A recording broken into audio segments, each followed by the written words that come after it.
Terminou a Operação Veraneio por parte dos bombeiros, a questão dos salva-vidas, os guarda-vidas civis que ficam guarnecendo, enfim, o seu banho de mar, de lagoa, na nossa região toda.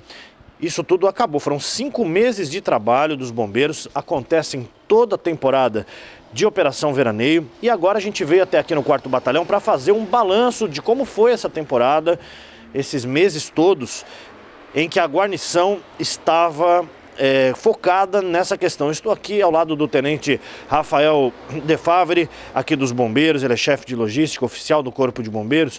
Comumente nós conversamos com ele a respeito de inúmeras situações e agora vamos falar então, Tenente Favre, sobre a Operação Veraneio e esse balanço.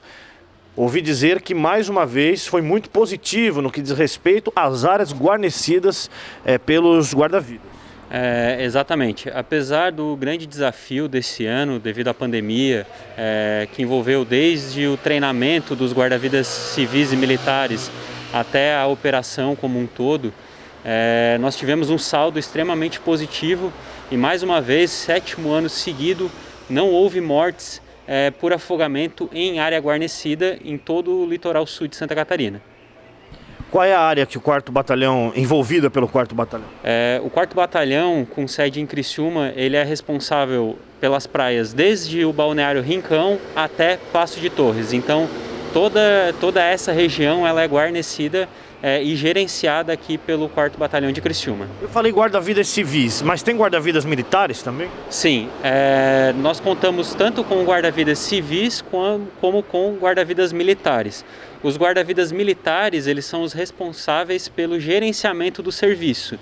E os guarda-vidas civis, eles ficam distribuídos em toda a orla para oferecer a segurança aos banhistas. Mas nós tivemos mortes, só que em áreas que não eram guarnecidas. Houve 5 mortes por afogamento em área salgada, né, no mar, só que em área não guarnecida, onde não havia a presença de guarda-vidas, e 2 mortes por afogamento em água doce. Então essa estatística nos mostra o quê? Que onde há a presença de um guarda-vida, a probabilidade de ocorrer uma morte por afogamento é muito menor. Então a gente sempre apela aí à população que quando for fazer o seu banho de mar, o seu banho de lagoa, procure uma área onde há alguém responsável pela segurança. Ou seja, onde há um guarda-vida, onde há um guardião de piscina, ou alguém que tem habilidade técnica para fazer um salvamento no caso de uma emergência.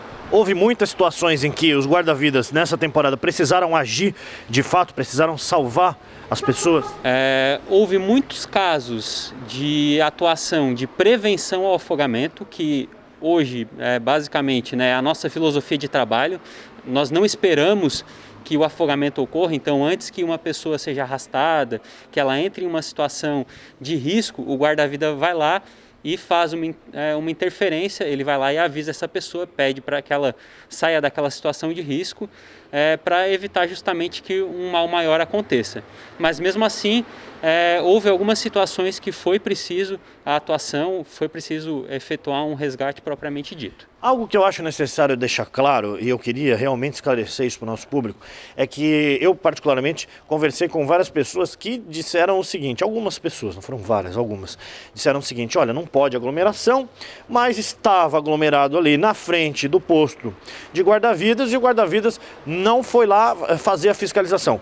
É importante a gente dizer isso, tenente. É função do guarda-vidas fiscalizar essa questão da aglomeração ou isso é atribuição totalmente da polícia? Não, a função do guarda-vida é a segurança inerente ao ambiente aquático. Então toda a parte de prevenção ao afogamento, nós atuamos também com a questão de crianças perdidas, lesões causadas por água-viva.